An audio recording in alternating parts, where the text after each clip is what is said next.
जय भोजपुरी। हाँ हाय हाय हाय ले ला करे जा। है ना ना,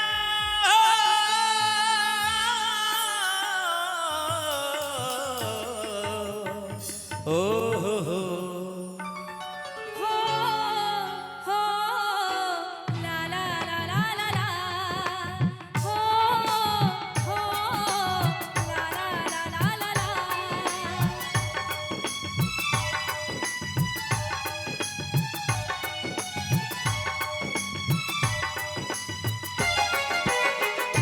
जैसन सोचले रहनी वैसन धनिया मोर बाड़ी सावर न गोर बाड़ी हो। जैसन सोचले रहनी वैसन धनिया मोर बाड़ी सावर न गोर बाड़ी हो। थोड़े छरहर पातर मोट थोड़े थोड़ बाड़ी सावर न गोर बाड़ी हो।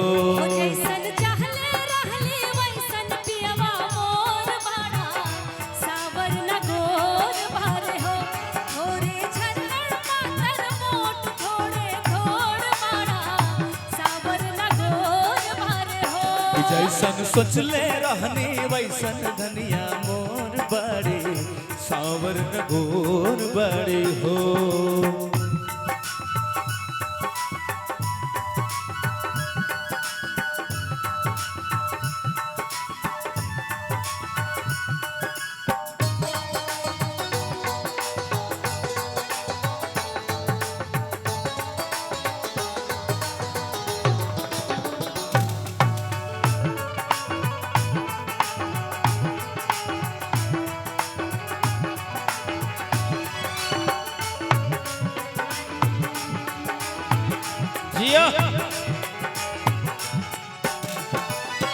बाट गोरे गोरे गाल कोमल होठ लाले लाल हंसली तो गलिया पहोलाइच का सखा।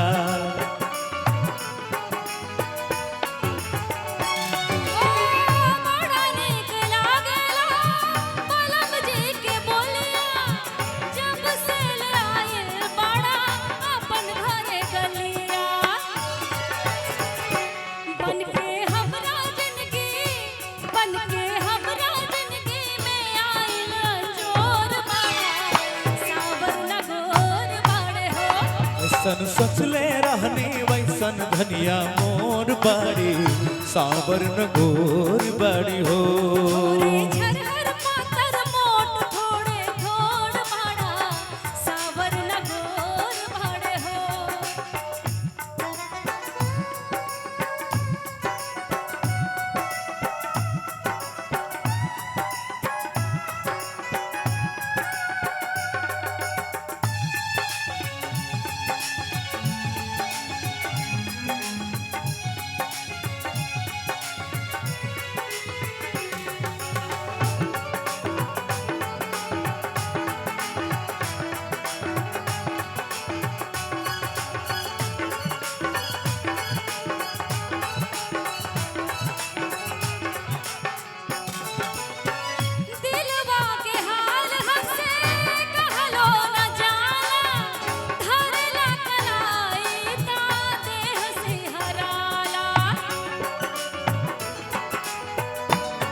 हो सज के सवर के जब गोरी बैठेली रही रही देहिया पन जब बैठेली। बाटे जुलुम जवानी चंदा के चकोर बाड़ी सावर न गोर बाड़ी हो। जैसन सोचले रहनी वैसन धनिया मोर बाड़ी सावर न गोर बाड़ी हो।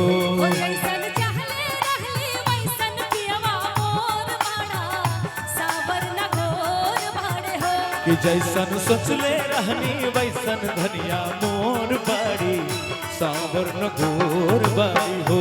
जैसन सोचले रहनी वैसन धनिया मोर बाड़ी सावर न गोर बाड़ी हो। सावर न गोर बाड़ी हो, सावर न गोर बाड़ी हो। और ए तरह जिला प्रशासन एक प्रयास बिहार सरकार के तरफ से कैल गई है कि सभ्यता और संस्कृति में रह के सभ्य लोगन के बीच सभ्य गीत प्रचारित हो। सबके पता बा कि ट्रेंड कौन गाना करेला, मिर्च मसाला वाला बा, लेकिन महोत्सव की अपनी क्लासिकल एक अपन जगह बा।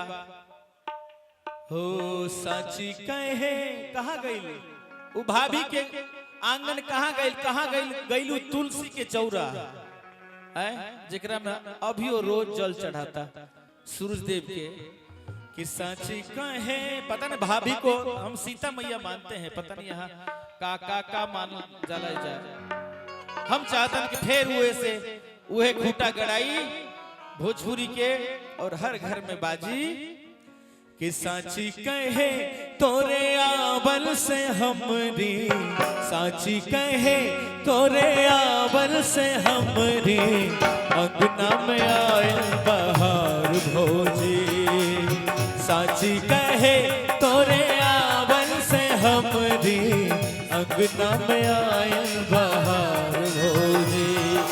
लक्ष्मी की सूरत ममता की मूरत, लक्ष्मी की सूरत ममता की मूरत लाखों में एक हमार भौजी, लाखों में एक हमार भौजी। ए भौजी साची कहे तोरे आवल से हमरी, साची कहे तोरे आवल से हमरी अंगना में आए बहार भौजी, अंगना में आए बहार भौजी।